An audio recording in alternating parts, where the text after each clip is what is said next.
Au nom du Père et du Fils et du Saint-Esprit. Amen. La paix de Jésus soit dans votre maison. Nous lisons le Saint-Évangile selon saint Marc, chapitre 9, versets 41 à 50. Celui qui vous donne un verre d'eau parce que vous êtes disciple du Christ, je vous dis qu'il ne perdra pas sa récompense. Si quelqu'un devait faire chuter l'un de ses petits qui croient, mieux vaudrait pour lui qu'on lui attache au cou une meule de moulin et qu'on le jette dans la mer. Si ta main doit te faire chuter, coupe-la. Mieux vaut pour toi entrer dans la vie avec une seule main que t'en aller avec les deux mains à la géhenne, au feu qui ne s'éteint pas.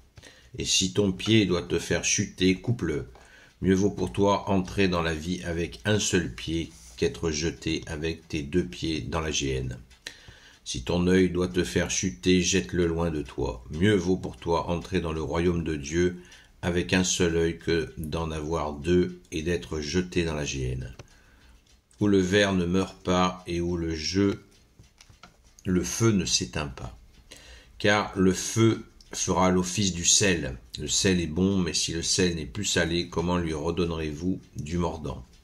Ayez du sel en vous-même et vivez en paix les uns avec les autres. Amen. Merci Jésus. Alléluia. Mais il y a du boulot ce matin.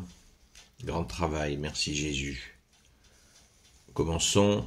On va faire étape par étape parce que c'est costaud de chez costaud. Merci Jésus. Toi qui es notre seul enseignant. Celui qui vous donne un verre d'eau parce que vous êtes disciple du Christ, je vous dis qu'il ne perdra pas sa récompense. Wow. On retrouve là les sources de l'humilité. Celui qui vous donne un verre d'eau. Si quelqu'un devait chuter, et ça c'est d'actualité, si quelqu'un devait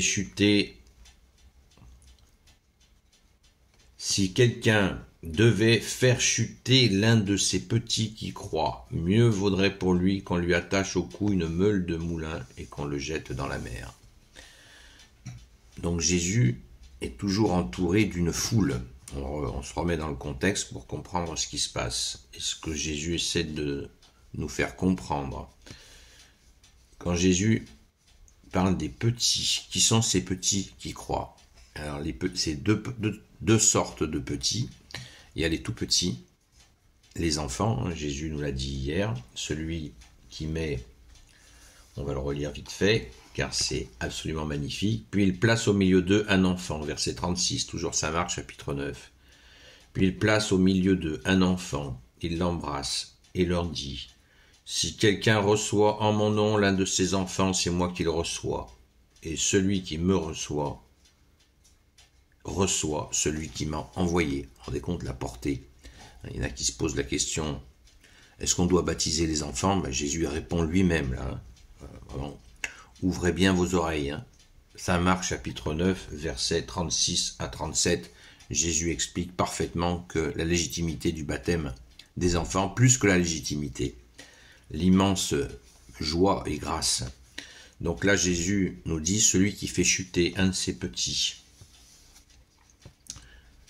qui croit, mieux vaudrait pour lui qu'on lui attache au cou une meule de moulin et qu'on le jette dans la mer. Vous imaginez la portée de la chose par rapport à l'actualité, sachant que les abus sur les enfants sont principalement dans les familles, dans l'éducation nationale, dans les clubs de sport, et aussi dans les écoles coraniques. Il y a une affaire qui est tombée il y a très peu de temps. Dans les synagogues, il y a aussi des abus. Donc Jésus annonce la sentence à celui qui touche un de ses petits, qui fait chuter Jésus. Et il y a une pudeur dans les mots de Jésus. C'est terrible, c'est terrible. Cette affaire est terrible parce que on sait pas comment faire pour que ça s'arrête. Ça s'arrête, ces choses-là. L'humain L'humain est ainsi, il peut chuter et c'est effroyable. Et la sentence est dite par Jésus lui-même. Vous voyez, Jésus ne met pas de gants dans cette affaire-là. Hein. Il y a aussi ces petits, il y a une deuxième catégorie de petits. Les petits qui croient, c'est-à-dire des gens fragiles. Les gens fragiles. Attention aux gens fragiles, nous dit Jésus. Attention aux gens fragiles. C'est un avertissement très sévère sur la fragilité des tout petits, bien sûr, les enfants les plus fragiles. Le gouvernement est en train de sexualiser l'enfance. C'est absolument effroyable. Les parents d'ailleurs se mobilisent pour le 10 mars. Prions, prions, prions. Les manifestations, ça ne sert qu'à se faire massacrer.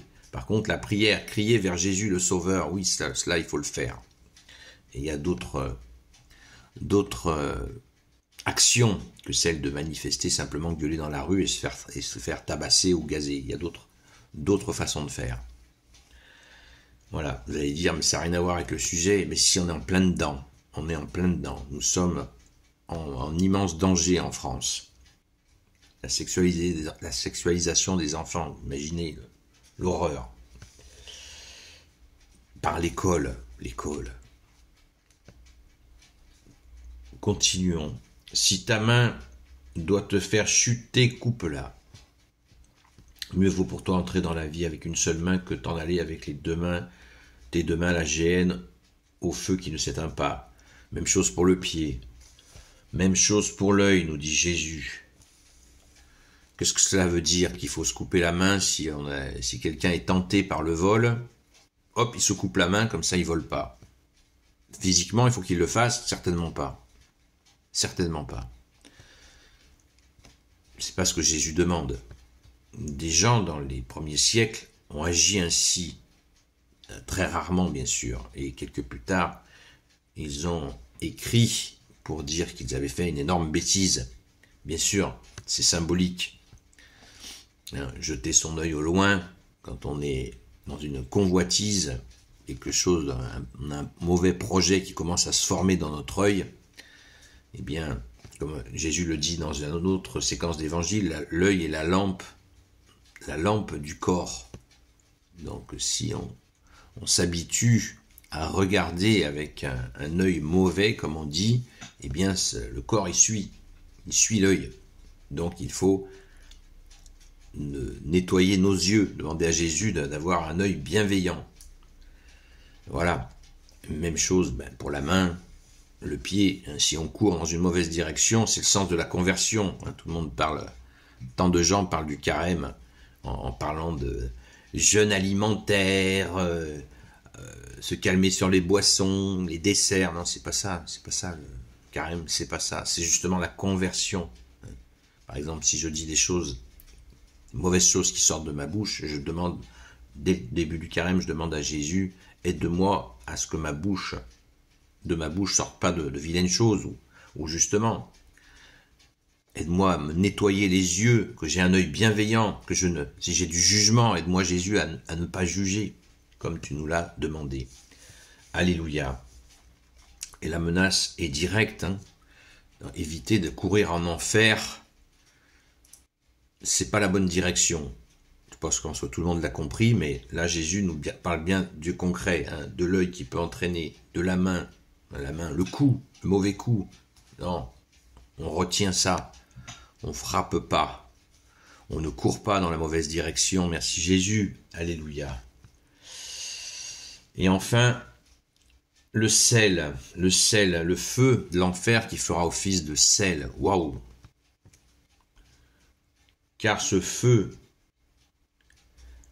fera l'office du sel. Le sel est bon. Mais si le sel n'est plus salé, comment lui redonnerez-vous du mordant? Ayez du sel en vous-même et vivez en paix les uns avec les autres. Qu'est-ce que c'est que cette question de sel? Le sel, c'est la purification. Dans la Sainte Église catholique apostolique, nous utilisons le sel exorcisé. Les prêtres exorcisent le sel par une prière très longue, magnifique, extraordinaire. si vous avez la possibilité de l'écouter.